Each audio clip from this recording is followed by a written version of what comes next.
नमस्कार शेतकरी मित्रांनो, कर्जमाफीची नवीन चौथी यादी केव्हा येणार? त्यानंतर केवायसी करताना कमी कर्ज रक्कम दाखवत असेल तर त्याचे काय करायचे? तसेच कर्जमाफीच्या यादीत नाव नाही, आता पुढे काय? अशा सर्व महत्त्वाच्या प्रश्नांची उत्तरे आणि शासनाचे या संदर्भात नवीन अपडेट आज आपण या व्हिडिओमध्ये पाहणार आहोत. त्यासाठी हा व्हिडिओ पूर्ण पहा, तरच तुम्ही कर्जमाफीचा लाभ हा घेऊ शकता. राज्य सरकारने पुण्यश्लोक अहिल्यादेवी होळकर शेतकरी कर्जमुक्ती योजना अंतर्गत आतापर्यंत सुमारे 16,96,000 पात्र शेतकऱ्यांच्या याद्या प्रसिद्ध केल्या आहेत. या योजनेचा प्रत्यक्ष लाभ मिळवण्यासाठी लाभार्थी शेतकऱ्यांना ई-केवायसी म्हणजे आधार प्रमाणीकरण करणे आवश्यक असल्याचे राज्य सरकारने स्पष्ट केले आहे. मात्र ई-केवायसी प्रक्रियेदरम्यान अनेक शेतकऱ्यांच्या स्क्रीनवर दिसणारी कर्जमाफीची रक्कम आणि त्याच्या कर्ज खात्यावरील प्रत्यक्ष थकीत रक्कम यामध्ये मोठी तफावत दिसत असल्याने शेतकऱ्यांमध्ये संभ्रम निर्माण झाला आहे.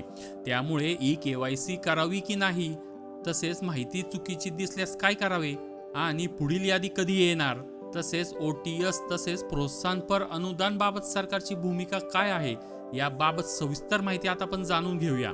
सर्वप्रथम तुमच्या गावाची कर्जमाफीची यादी प्रसिद्ध झाली आहे का हे तपासून घ्या.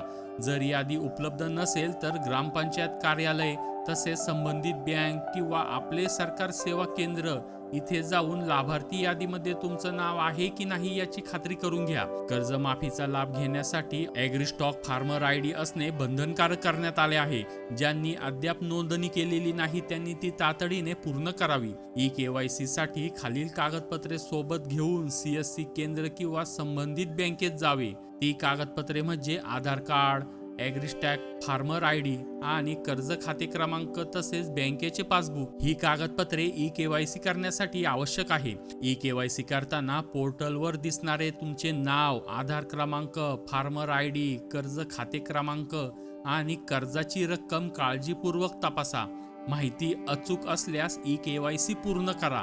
अनेक शेतकऱ्यांच्या बाबतीत पोर्टलवर दिसणारी कर्जाची रक्कम प्रत्यक्ष थकीत रकमेपेक्षा कमी दिसत आहे. त्यामुळे काही शेतकऱ्यांनी ई-केवायसी थांबवली असून काहींनी तक्रारीही नोंदवण्यास सुरुवात केली आहे. याबाबत सहकार विभागाने स्पष्ट केले आहे की स्क्रीनवर कमी रक्कम दिसत असली तरी शेतकऱ्यांनी घाबरून जाऊ नये.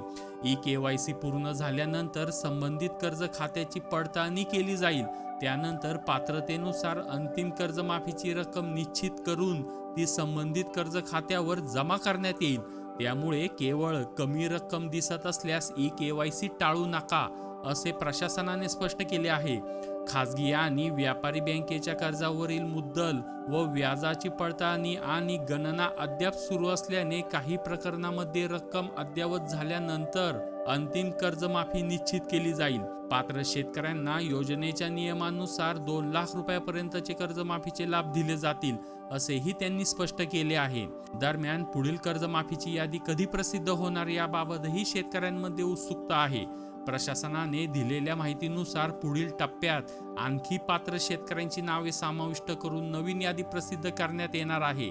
त्यामुळे पहिल्या यादीत नाव नसलेल्या शेतकऱ्यांनी घाबरून जाऊ नये आणि अधिकृत घोषणांची वाट पाहावी. याशिवाय पीक कर्जमाफीची प्रक्रिया पूर्ण झाल्यानंतर एकर कमी कर्ज परतफेड म्हणजे OTS आणि प्रोत्साहनपर अनुदान योजनेच्या लाभार्थ्याच्या याद्याही टप्प्याटप्प्याने प्रसिद्ध केल्या जातील, अशी माहिती देण्यात आली आहे.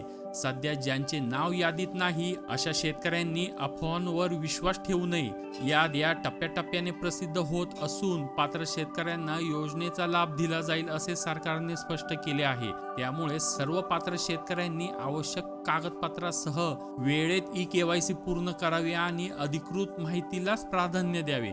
अशा प्रकारे शासनाचे नवीन अपडेट जाणून घेण्यासाठी आताच या चॅनलला सबस्क्राईब करा आणि बेल आयकॉन क्लिक करा. धन्यवाद.